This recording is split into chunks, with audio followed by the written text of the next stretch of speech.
Uponyaji wa kwanza ni ndani ya mwili wenyewe.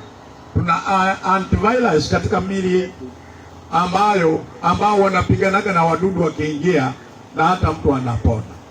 Lakini njia ya pili ambayo Mungu ametuumbia uponyaji ni hiyo ya kwenda kwa madaktari.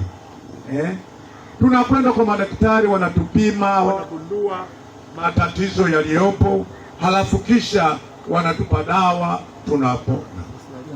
Lakini njia ya tatu huwa tunasema ni uponyaji wa milele. Na uponyaji wa milele huo Biblia inazungumza katika Ufunuo sura ya 14 mstari wa 13. Inasema heri wafu wafao katika Bwana tangu sasa. Yaani uponyaji wa milele ni ule ambao Mungu mwenyewe anaamua kutoa roho ya mtu ziko na mpaka, halafu anasema hakuna anayeweza kuvuka mpaka huo. Bwana Yesu asifiwe sana. Yaani ukifika kwenye ule mpaka hakuna anayeweza kuvuka. Yaani kwetu tuna usemi, tunasema siku ya kufa nyani miti yote inafanya nini? Inateleza. Maana siku imefika. Na sisi kumbe Biblia inatuonyesha tuna siku zetu ambazo tukifika hapo, hata madaktari wafanye nini, madaktari bingwa wafanye, hata wangelifanya namna gani, kuondoka ni kuondoka tu. Mungu ametuumbia miili ambayo ina aina kama tatu za uponyaji, ambapo uponyaji wa kwanza ni ndani ya mwili wenyewe. Tuna antivirus katika miili yetu ambao wanapiganaga na wadudu wakiingia, na hata mtu anapona. Lakini njia ya pili ambayo Mungu ametuumbia uponyaji ni hiyo ya kwenda kwa madaktari.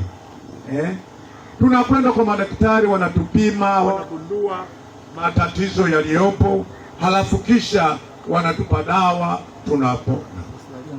Lakini njia ya tatu huwa tunasema ni uponyaji wa milele.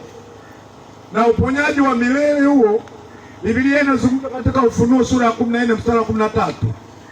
Inasema heri wafu wafao katika Bwana tangu sasa. Yaani uponyaji wa milele ni ule ambao Mungu mwenyewe anaamua kutoa roho ya mtu.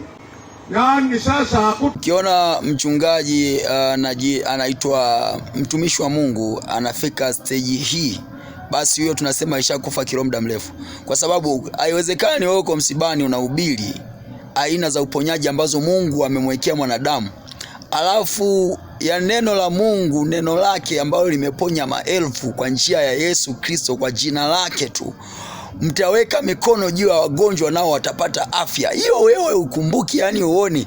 Unajua anakuwa na shughuli gani sasa wewe mzee? Yani mimi nakuwa nashangaa sana na kustaajabu sana kama mnakuwa mmefika hatua hii unahubiri tu utumbo namna hii. Teji okokeni mkatubu kwanza kwa mzee Magembe, yani mmemtesa sana afu hamtaki kusikia.